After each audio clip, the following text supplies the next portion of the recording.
konditsioner pultidagi har xil yozuvlar nima funksiyalar va nima ishni bajaradi. Bu narsani bilish uchun bu videoni o'tkazib olmang, ko'rib chiqamiz. Birinchi funksiya on off. Bu albatta konditsionerni o'chiradi, yoqadi. Ikkinchi eng kerakli funksiyasi bu mod knopkasi. Mod knopkasi funksiyadan oladi, ya'ni qishki rejimdan yozgi rejimga rejimlarni almashtirish uchun ishlatiladi bu funksiya. Tepaga va pastga degan knopkasi bor, ya'ni tepaga bosadigan bo'lsangiz gradusni ko'tarib borasiz, pastda gradusni tushirib borasiz. Fan degan knopkasi bor, konditsioner havo chiqaradigan, buni o'zini kuchi bor, ya'ni birinchi, ikkinchi, uchinchi skorsda.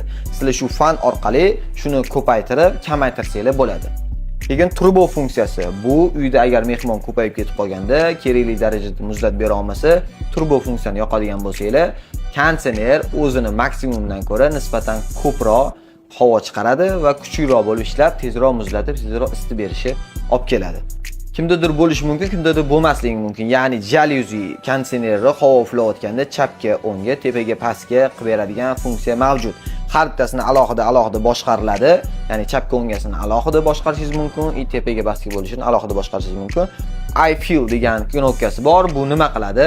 Agar sizlar shu I feel knopkani bosib qo'yib, pultni yoningizga qo'yib qo'yadigan bo'lsanglar, havo sizlarga qarab urib turadi. T on, T off funksiya bor. Bu funksiya nima vazifani bajaradi? Ya'ni konditsionerni qachon yoqilib, qachon o'chishini siz belgilab qo'ya olasiz. Shunda uyda bo'lmagan holatingizda konditsioner o'zi o'chib, o'zi yona oladi.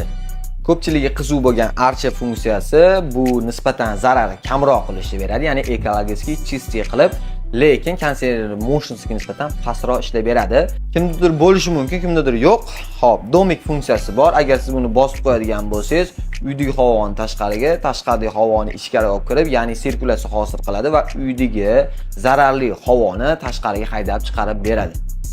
Temp degan funksiya bor konditsionerda. Bu nima vazifani bajaradi? Qachonki siz bu funksiyani ishlatadigan bo'lsangiz, xonangizda qancha gradus bo'lsa, shunga mos ravishda konditsioner o'zi funksiya qo'yadi, shu funksiyaga yarasha ishlab beradi.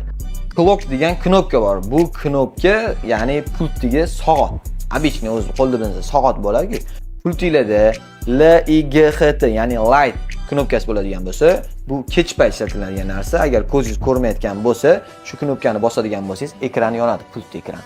Endi bu hamma konditsionerlarda yo'q, ya'ni Wi-Fi tizimi. Qachonki siz telefoningizni Wi-Fi ga ulab turib, keyin bu konditsioner yoqmoqchi bo'lganingizda, ulash uchun ishlatiladigan Wi-Fi knopka.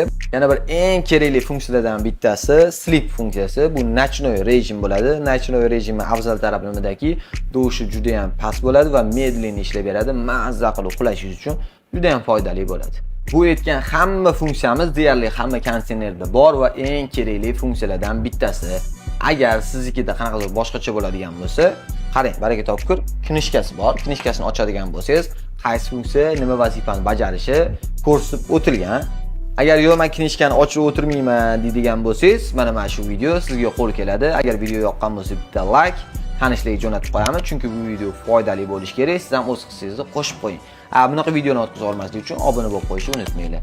Rahmat kattakon, ko'rishguncha salomat bo'lasizlar.